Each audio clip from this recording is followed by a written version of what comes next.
Government cannot be government until the people let them know that we put them there.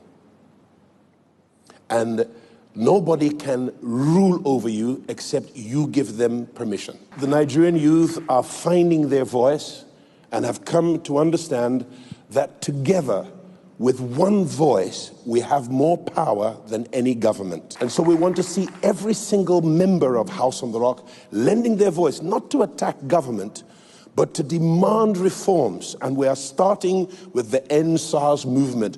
We're going to make many more demands in all the irregularities and anomalies in public and civil service. And we certainly intend to challenge everything that is wrong in our nation. You owe it to your children. You owe it to your grandchildren. You owe it to the potential of this country. Otherwise, your children will become refugees in lands that have less resources than Nigeria does. Nigeria ought to be the strongest nation in the whole wide world.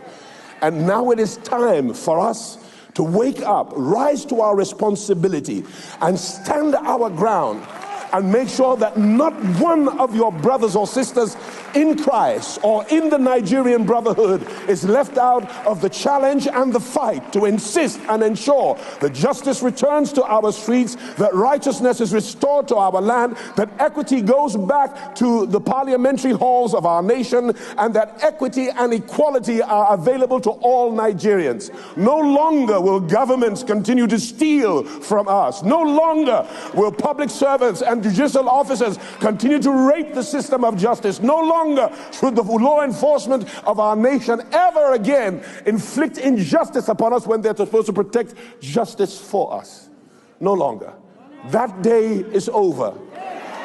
And I want to commend this organic movement that is not led by any one individual. It's just the heart cry of all Nigerians, old and young. But I am so proud of our youth. I am so proud of our youth.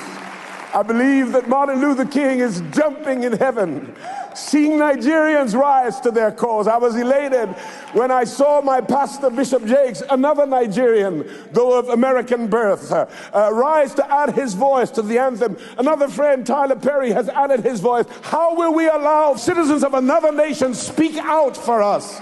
And yet you hold your silence. It's not the evil of wicked men that allows injustice to continue.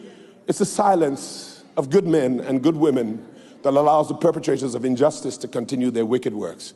That day is over. Let's add our voice to the big anthem that now sounds with a unification to condemn the irregularities, the brutality, the extrajudicial violence to the citizenry.